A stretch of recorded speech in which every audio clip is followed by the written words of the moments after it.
Hello everyone, most welcome in the UPSC study official.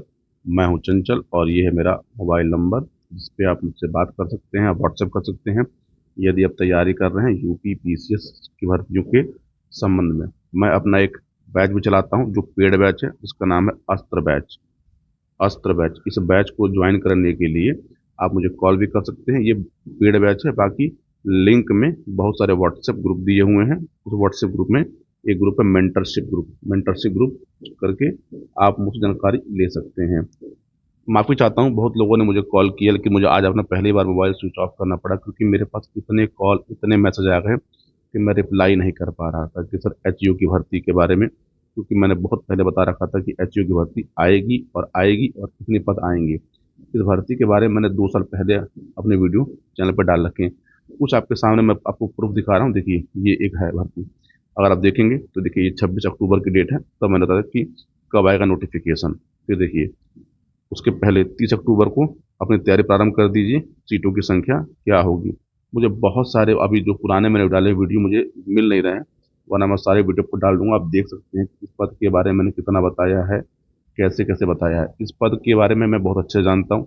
बाकी UP piece के साथ जो भर्तियां होती हैं उन पदों के बारे में, उस प्रक्रिया के बारे में, तैयारी के बारे में मैं एक अच्छा मेंटर हूँ और अच्छा मेंटरशिप प्रोग्राम चलाता हूँ। अपने मुझसे अपनी बड़ाई मैं कर रहा हूँ। ठीक है, यदि आप तैयारी कर रहे हैं यूपी पीसीएस की तो आप मुझे 99 18 57 96 पर व्हाट्सएप करके बात कर सकते हैं। मेरा पेड बैच चलता है, पेड बैच ज्वाइन कर सकते हैं। अभी इसकी फीस 2590 रुपये प्लस टैक्स है। 25 दिसंबर के बाद इसकी फीस बढ़ जाएगी।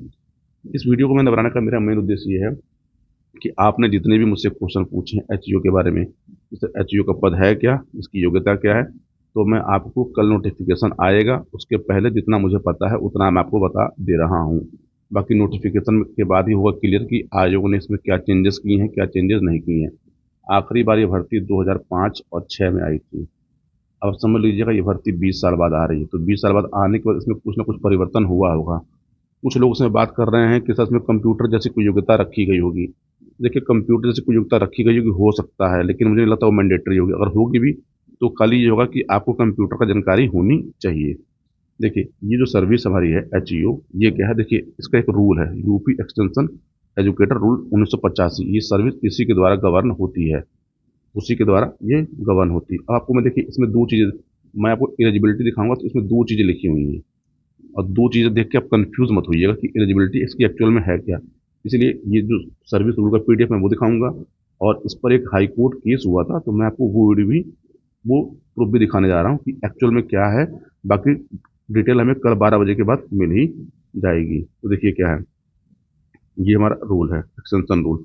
ठीक, ये इस समय ये पोस्ट बनी थी 18 जनवरी 1986 की है। शॉर्ट टाइटल है, ये आपके पढ़ने की चीज़ नहीं है। तो देखिए यहाँ पे देखिए क्या है, तो देखिए, by direct recruitment, by promotion from among permanent state family welfare health assistant, लिखे यहाँ क्या, assistant and permanent male and female social worker who possesses bachelor degree, वो उसके लिए एलिजिबल है। ठीक, जो सर्विस में ऑलरेडी थे, जो सर्विस में ऑलरेडी थे, अगर उन्होंने सर्विस किया है तो उनको केवल बैचलर डिग्री चाहिए, केवल बैचलर डिग्री चाहिए।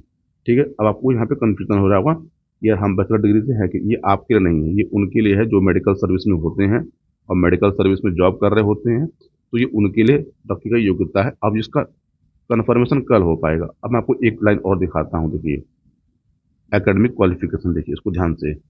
A candidate from direct recruitment must possess a master degree from recognized university in sociology or subject of social sciences। मतलब या तो उसने सोशल से पीजी किया हो, सोशोलॉजी से, या फिर उसके पास मास्टर डिग्री किस में हो, सोशल साइंस में। अब देखिए, सोशियोलॉजी साइंस में मास्टर डिग्री जो होती है वो कौन कौन सी होती है, तो देखिए इसमें होती है पॉलिटिकल साइंस। पॉलिटिकल साइंस यानी आपने पॉलिटिकल साइंस से एमए किया हो, आपने हिस्ट्री से एमए किया हो, आपने हिस्ट्री से एमए किया हो, आपने इकोनॉमिक्स से एमए किया हो। ठीक, तो ये सब डिग्रियां क्या होती हैं, इसको सामाजिक विज्ञान में डिग्री मानी जाती है। इसको सामाजिक विज्ञान में डिग्रियां इसको माना जाता है। तो ये लोग इसके लिए एलिजिबल हैं, सामाजिक विज्ञान वाले।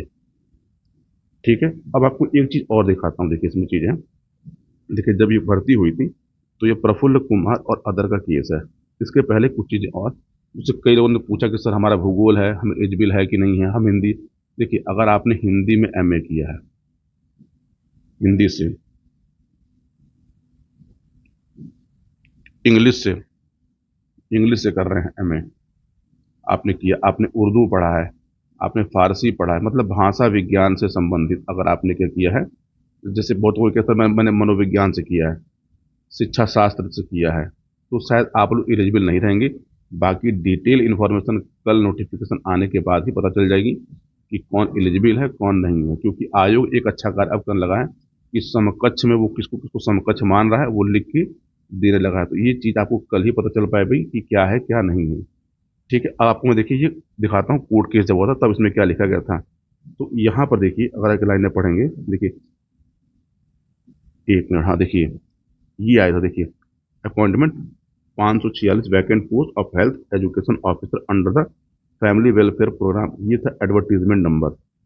ठीक, जब ये आया था, और जब ये आया था उसकी लास्ट डेट थी, ये सब पढ़ने की जरूरत नहीं है, उसमें 256 फुट। अब देखिए यहाँ पे क्या लिखा है, देखिए, the advertisement provided a graduate degree in sociology or social sciences in any subject in social sciences to with a qualification for appointment with the preference to be given the person who have experience in extension work training under the family welfare program, and all things are equal, advertisement provide preference to person who have served plus 2 years। अब देखिए ये चीज़ आपको यहाँ पे confusion होगा। तो जो लोग ऑलरेडी हेल्थ डिपार्टमेंट में हैं, जो लोग ऑलरेडी हेल्थ डिपार्टमेंट में है और वो सर्विस में है, और उनके पास अगर ये डिग्री है तो वो केवल ग्रेजुएशन के लेवल पे ही अप्लाई कर सकते हैं। अब आपको मैं एक लाइन और दिखाता हूँ, देखिए, जिसमें आपका बहुत सारा कंफ्यूजन दूर हो जाएगा। देखिए, a candidate for direct recruitment must possess a master degree from a recognized university in sociology or any subject of social sciences। Rule 8 further provide that the candidate having experience in extension work training under family welfare shall be preferred. Rule number 9। मतलब ये चीज़ mandatory नहीं है, ये mandatory degree है कि आपने किया हो तो अच्छी बात, नहीं किया हो तो अच्छी बात। आज पहली बार जो है किसी लोगों ने मुझसे कहा कि सर आप एचजीओ का कोर्स कब लॉन्च कर रहे हैं। तो एचजीओ का कोर्स चैनल पे लॉन्च होगा, मैं उसको चलाऊंगा। इसका पेपर का जो पैटर्न है अभी देखिए, इसमें प्री होगा और मेंस होगा। इसमें इंटरव्यू है कि नहीं है ये मैं भी कंफर्म नहीं हूँ, कल नोटिफिकेशन देखने के बाद पता चलेगा कि है। वैसे जहाँ तक मुझे पता है इसमें इंटरव्यू नहीं होगा, क्योंकि ये मात्र 4600 ग्रेड पे की जॉब होती है, और एक मस्त जॉब ये है क्योंकि हेल्थ सेक्टर में आपको काम करने का मौका मिलेगा। आपका अगला जो प्रमोशन होगा वो डिस्ट्रिक्ट हेल्थ ऑफिसर पे होता है, डिस्ट्रिक्ट हेल्थ ऑफिसर पे होता है।